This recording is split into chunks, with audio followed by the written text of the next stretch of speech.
চালাও গো মোদের, হেদায়েত তুমি করো গো আমাদের, তুহাই হেদায়েতকারের ওয়ালা। আলহামদুলিল্লাহ। এশার আজান হয়ে গেল।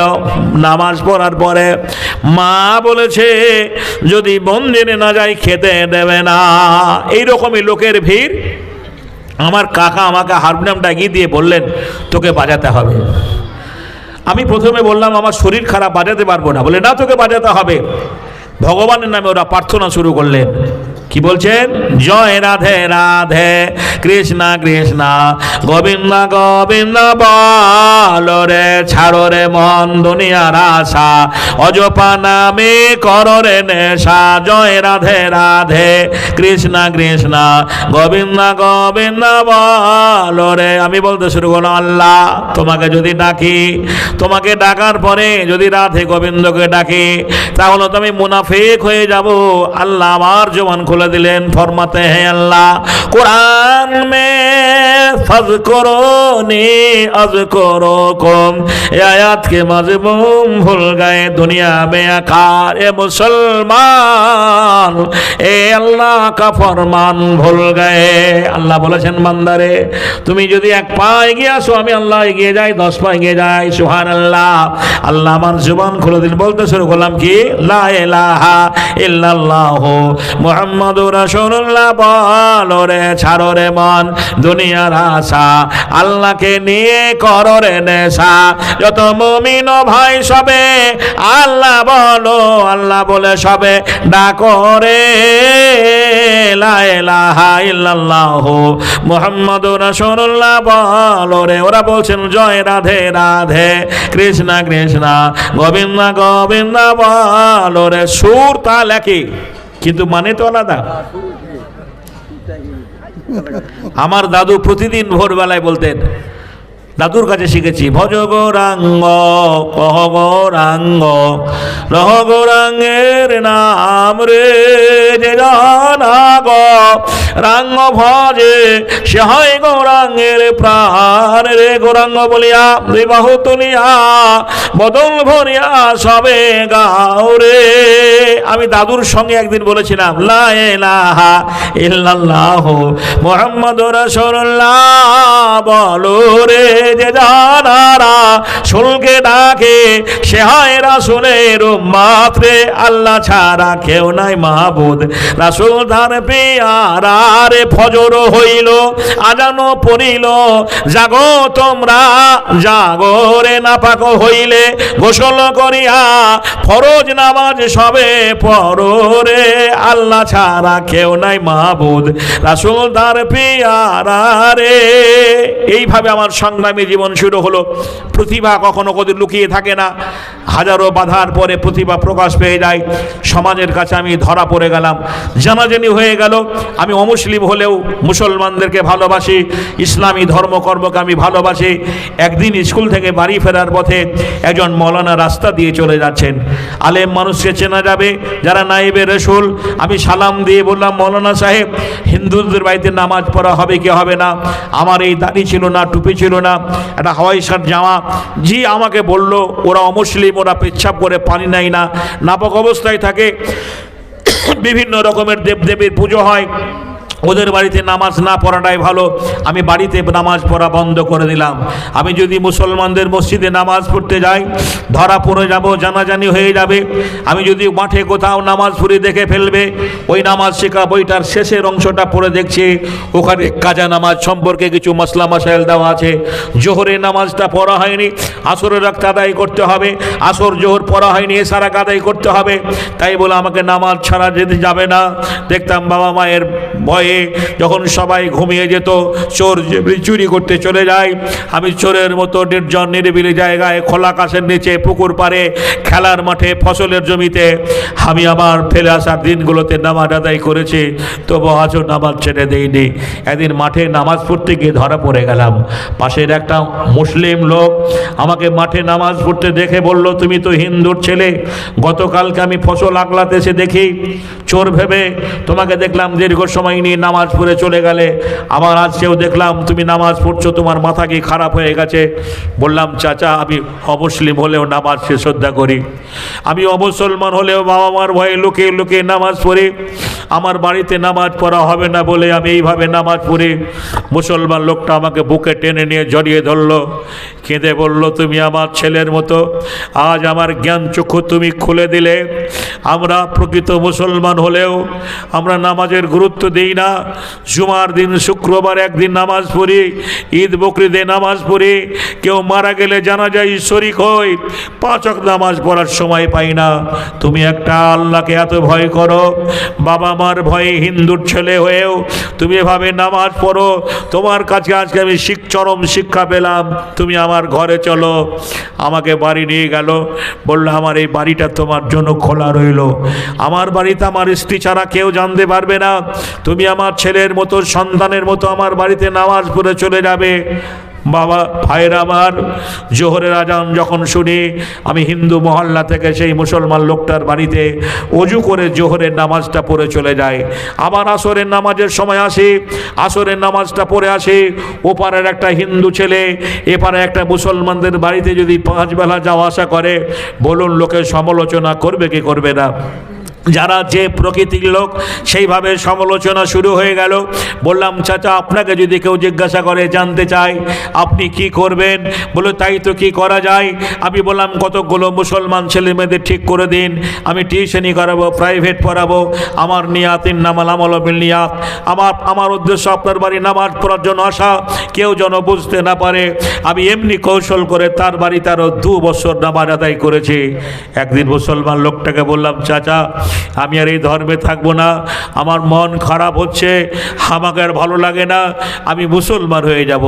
যদি এখন আমি তাদের ধর্মে থেকে মারা যাই, আমাকে শ্মশানে তারা পুড়িয়ে দেবে, আমার মনের স্বপ্ন পূরণ হবে না।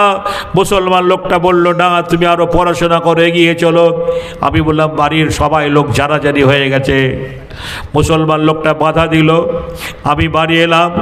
সকাল হতে না হতেই রুজি রুটি করতে গিয়ে আমার কানে খবর এলো মুসলমান লোকটা লরিতে চাপা পড়ে মারা গেছে। ইন্না লিল্লাহি ওয়া ইন্না ইলাইহি রাজিউন। আজ আমরা এতগুলো মুসলমান জলসে এসেছি, আগামী কালকে কেউ কখন হারিয়ে যাব আল্লাহ ভালো জানে। আগামী বছরে জলসা আপনার জীবনে নাও আসতে পারে, কার কখন মরণ হবে, কিভাবে হবে আল্লাহ জানে। মুসলমান লোকটা মারা গেল। আমি খবর পেয়ে সেই মুসলিম সমাজের কাছে গিয়ে বলেছিলাম, ওগো আমি একটা হিন্দুর ছেলে হলেও তাকে বাপের মতো শ্রদ্ধা করতাম, সে আমাকে ছেলের মতো ভালোবাসত, আপনার একটু সুযোগ দেবেন, তার জানাজায় শরীক হয়ে মাটি দেব। মুসলমানরা কোনো আপত্তি করেনি। অজু গোসল করে পবিত্রতা বজায় রেখে আমি হিন্দু অবস্থায় থেকে তার জানাজায় শরীক হয়ে মাটি দিয়েছি। ইসলাম ধর্মের সবচেয়ে আমাকে আদর্শ কনভিন্স করেছে, ভালো লেগেছে। আমার ফেলে আসা ধর্মের কেউ মারা গেলে পোশাক আশাক পরিবর্তন করা হয় না, ওরা যেভাবে মারা যায় শ্মশানে পুড়িয়ে দেয়।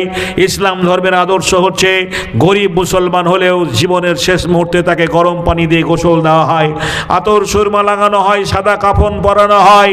আমার ফেলাটা ধর্মের কেউ মারা গেলে তার আত্মীয় স্বজন বংশাবলী ছাড়া যায় না। কিন্তু নৈদাইল গ্রামে যদি একটা মুসলমান মারা যায়, এই গ্রামের গ্রাম ছাড়া পাশাপাশি গ্রাম থেকেও মুসলমানরা, হাজারো মুসলমানরা জানা যায় শরীক হয়ে মাটি দিতে আসে।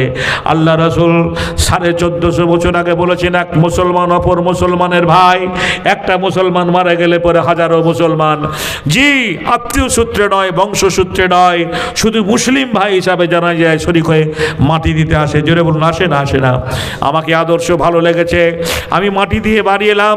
আমার মা বলল, মিলন তুই কবরস্থানে গেছিলি, মুসলমানকে মাটি দিয়েছিস? বলে তুমি কি করে জানলে? বলে সমাজের কিছু মানুষ তোর বাবাকে শাসন করে গেল, তুই গঙ্গা স্নান করে আয়। তোর বাবা বকাবকি করছিল, যদি গঙ্গা স্নান না করিস তোকে বাড়িতে উঠতে দেওয়া হবে না। সামাজিক চাপে পড়ে মায়ের কাছ থেকে পাথেয় টাকা নিয়ে আমি গঙ্গা স্নানের নামে পাশের গ্রামে ফুটবল টুর্নামেন্টে অন্ডের খেলা, সারাদিন বল খেলাধুলো করে সূর্য ডুবে গেছে গোধূলি লগ্নে আমি বাড়ি আসছি। চারিদিকে মসজিদের মিনারে আজান, আমার নিয়াত আমি কোন একটা নিরিবিলি জায়গায় মাগরিবের নামাজটা আদায় করব। আমার আসরের নামাজটা আজকে পড়া হয়নি, খেলার মাঠে ছিলাম। আমার একটা চাচাইতো বোন আমাকে দেখে দ্রুত গতিতে ছুটে এসে আমার হাতটা ধরে পাঁজা মেরে জড়িয়ে ধরে হাওভাও করে কাঁদতে লাগলো। বোনটাকে বললাম, কাঁদছিস কেন রে বোন? বাড়িতে কোনো দুর্ঘটনা ঘটেছে, কি হয়েছে বল? বলছে, দাদা তুই বাড়ি থেকে পালিয়ে যা, তোকে যারা দুনিয়া থেকে সরিয়ে দেবে। ভাড়াটিয়া গুন্ডা আনা হয়েছে, পাশের বাড়িতে নেশা করছে, বাবা মা সবাই জানে। আমি বললাম, মাঘ মাসের শীতে একটা খেলার গেঞ্জি, আমার আর কোনো কাপড় চোপড় নেই, কিছু টাকা পয়সা নেই, আমি কাউকে চিনি না, কেউ আমাকে চেনে না, আমি কখনো কোনো দিন বাড়ির বাইরে যাইনি, আমি কাদের কাছে যাব বল? মনটা বলেছিল, দাদা জীবনে বেঁচে থাকলে সব অভাব তোর পূরণ হয়ে যাবে। আমি মুসলমান হওয়ার পরে পড়েছি আল্লাহ নবীর জীবনী। মক্কার কাফেররা চারিদিক থেকে বাড়িটা ঘেরাও করলো, নিজের বিছানায় হযরত আলীকে রেখে একটা চাদর চাপিয়ে দিয়ে সুরঙ্গ পথ ধরে এই গভীর রাতে আল্লাহ রাসূল চুপি চুপি গিয়ে আবু বকর দরজায় গিয়ে বলেছিলেন, আবু বকর চলো, আজ মক্কাবাসী ঘুমিয়ে গেছে, কেউ আজ জানতে পারবে না, আজ আমাদের মদিনায় চলে যেতে হবে। যে দেশে আমার রাসূল বড় হলেন, যে দেশের মানুষ আলামিন বলে ডাকতেন, সাদেক যার টাইটেল রহমতুল লিল আলামিন, এহেন দয়ার নবীকে ইসলামের জন্য, দ্বীনের জন্য মাতৃভূমি পরিত্যাগ করে চোখের পানি ফেলতে ফেলতে মদিনায় হিজরত করতে হয়েছিল। যেতে যেতে সকাল হয়ে গেল, কাফেররা জানতে পারবে ভেবে গারের সুর বলে একটা জায়গায় আল্লাহ নবী আবু বকরের হাতটা ধরে সুরঙ্গ পথ ধরে সেই গুহায় লুকিয়ে পড়লেন, যেখানে বিষধর সাহেব আবু বকর সিদ্দিককে দংশন করেছিল। আজও স্বর্ণ করে লেখা আছে। আমার বোনটাকে বললাম, আমি কাউকে চিনি না, কেউ আমাকে চেনে না, আমি কোথায় যাব বল? বোনটা আমাকে বলল, দাদা জীবনে বেঁচে থাকলে সব অভাব তোর পূর্ণ হয়ে যাবে, তুই বাড়ি থেকে পালিয়ে যা। আমি যাদের স্নেহ ভালোবাসায় বড় হয়েছিলাম তারা আমার পর হয়ে গেল শুধু ইসলামকে ভালোবাসার জন্য। জি, আমি গ্রাম ছাড়া হয়ে গেলাম। রাস্তা থেকে যখন যাচ্ছি, গ্রামের মানুষ লাঠি লাদনা নিয়ে বেরিয়ে আসছে গালিগালাজ করতে করতে, তারা সামনে পেলে আমাকে মেরে দেবে। আল্লাহ আমার দ্বারা দিনের খিদমত করে নেবেন বলে আজও আল্লাহ আমাকে বাঁচিয়ে রেখেছেন, আমার দ্বারা ইসলামের কথা বলিয়ে নেবেন বলে আজও আল্লাহ আমাকে বাঁচিয়ে রেখেছেন। এ বিদ্যা আল্লাহ জানে কার দ্বারা কোন কাজ হবে, আল্লাহ তাকে সেই কাজে নিযুক্ত করেন। আমি লাখো লোকের ভিড়ে জনসমুদ্রের মাঝে আজকের দিনে ইসলামের শত্রু আর বন্ধুরে আমার, আমি ইসলামের পক্ষে ভাইরা আমার, বন্ধুরে আমার, আমি মাঠে নেমে পড়লাম। একটা গাছ, সারা রাত একটা গাছে কাটিয়ে দিলাম, কত শিশির কত কুয়াশা আমার ওপর দিয়ে চলে গেল। ফজরের আজান শুনতে পেলাম, হয়তো নৈদাইল গ্রামে মুসলমানদের মসজিদের মিনারে আজানের ধ্বনি। আমি গাছ থেকে নেমে কাঁপতে কাঁপতে মুসলমানদের মসজিদে, তখন জামাত শুরু হয়নি, নামাজের শেষে, ফজর নামাজের শেষে আমি তাদের গিয়ে বলেছিলাম, আমি একটা হিন্দুর ছেলে, আমি মুসলমান হওয়ার জন্য আমি আমার গ্রাম ছেড়ে চলে এসেছি, আপনারা আমাকে কালেমা পড়িয়ে মুসলমান করে নিন। একই মসজিদের মুসল্লি নামাজের শেষে দুটো দল হয়ে গেল। একটা দল বলল আমরা মুসলমান করব, আর একটা দল বলল কালকে সকালবেলায় চায়ের দোকানে, বাস স্ট্যান্ডে, পার্টি অফিসে দেখা হবে, বলবে সালাম ভাই, রহিম দা, তুমি আমাদের ছেলেটাকে মুসলমান করে নিয়েছো। তাদের মনোরঞ্জন জয় করার জন্য মুসলিম নেতারা থানায় খবর দিলেন, পুলিশের গাড়ি এলো, মুসলমানদের মসজিদ থেকে আমাকে ধরে নিয়ে গেল। আমার কপালের চামড়ায় আজও দাগ আছে। আমাকে লোকআপ থেকে বের করে মারা হতো। বলা হয়েছিল এরকম একটা মুসলমানের নাম করো, অমুক হাজি সাহেব, অমুক মৌলানা তোমাকে জোর করে মুসলমান করেছে। আমি বললাম না স্যার, এ প্রলোভন আমাকে কেউ দেয়নি। ইসলামের যারা শত্রু তারা আমার নামে কেস এফআইআর করলো। জি, মুর্শিদাবাদ জেলার প্রাণকেন্দ্র বহরমপুর। আমি 18-19 বছরে উঠতি বয়সের যুবক, কারা জেলে 3 মাস 90 দিন থাকলাম। আমি আগেই বলেছি, মায়ের আমি একটাই ছেলে। আমার মা প্রতি সপ্তাহে জেলখানায় আমাকে দেখতে যেত, বিভিন্ন ধরনের খাবার নিয়ে গিয়ে খান্ত। জেল সুপার বলল, তুমি ভালো ছাত্র, শুনেছি তুমি মায়ের একটাই ছেলে, বাড়ি ফিরে যাও, এটা তোমার মা প্রতিদিন আসে কাঁদে, তোমার কি মায়া হয় না? বললাম না, আমার মা সারা সারা জীবন কাঁদলেও আমি সেই ধর্মে যাব না। যে মা মরার সময়, যে মাকে কেউ দেখেনি পরপুরুষে, সেই মা মরার সময় কাফনের জড়িয়ে যখন কাটে চিতায় সাজিয়ে জ্বালা হবে, আমি এটা সহ্য করতে পারবো না। আমি যে মায়ের দুধ খেয়ে বড় হয়েছি, সেই মাকে দাঁড়িয়ে আমার চোখ দুটো দিয়ে পুরানো দেখতে পারবো না।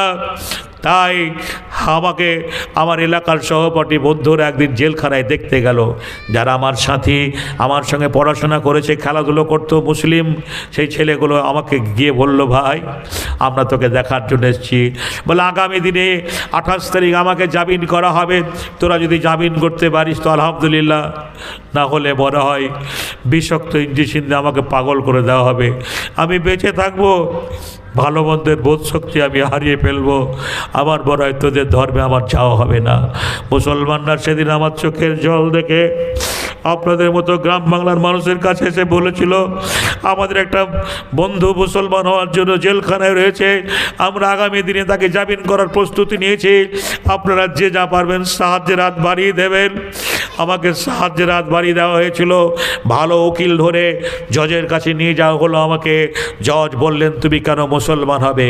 তোমাকে কি মুসলমানরা লোভ দেখিয়েছে, প্রলোভন দিয়েছে? তুমি কি কোনো মুসলিম মেয়েকে ভালোবাসো? আমি নির্ভীকভাবে জজের সামনে দাঁড়িয়ে বলেছিলাম, না স্যার, এই মুসলমান আমাকে লোভ দেখায়নি, প্রলোভন দেয়নি, আমি কোনো মুসলিম মেয়েকে ভালোবেসে নই, আমি স্বেচ্ছায় সুস্থ সবল মস্তিষ্কে আপন ইচ্ছায় ইসলাম কবুল করতে এসেছি। ভারতীয় সংবিধানের প্রতি আস্থা রেখে আমি ভারতবর্ষের সুনাগরিক হয়ে সরকার মহোদয়ের কাছ থেকে রেজুলেশন করে এফিডেভিট করে কালেমা পড়ে সেদিন আমি হয়ে গেলাম আপনাদের ধর্মীয় ভাই।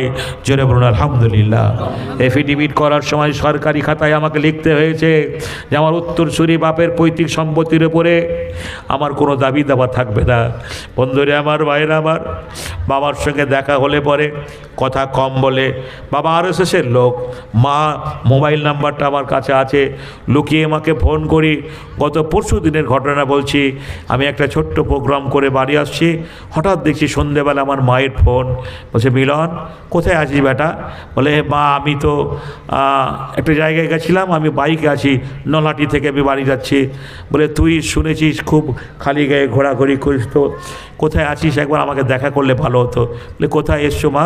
বলে, আমি ডাক্তারখানায় ওষুধ আনতে এসেছি, এই টোটো পাইনি, আমাকে যদি পৌঁছে দিতে খুব ভালো হতো। আমি বললাম, মা তুমি অপেক্ষা করো, আমি 20 মিনিটে পৌঁছে যাব। গত পরশু দিনে কথা বলছি, মাকে আমি অনেকক্ষণ কথা আলোচনা করলাম। আমার বড় ছেলেটাকে ডাকলাম, বললাম তো দিদাকে বাড়িতে একটু পৌঁছে দেয়। আমার বড় ছেলেটা গেল রাত্রিবেলা ওর বন্ধুকে নিয়ে আমার মাকে পৌঁছে দিল।